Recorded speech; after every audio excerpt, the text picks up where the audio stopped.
Here I have Samsung Galaxy F13, and today I'm going to show you how to enable Google Backup feature on this device. So firstly you have to open Settings, then go to the Accounts and Backup, then go to the Backup of Data in the Google Drive section, then tap Add Account. So here you have to enter your email or phone number.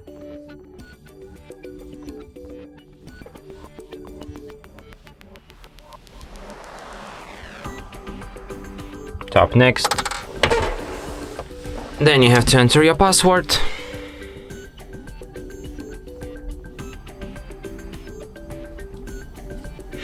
Tap Next. Then you have to agree with Google Service. Okay, so here you have to select if you will be using this device or if your child will be using it. Then agree with Google Service and privacy policy. Then what you have to do is to just tap Turn On, and device will be ready to the backup. And that's it. Thanks for watching. If you find this tutorial useful, don't forget to hit that like button and subscribe to our channel.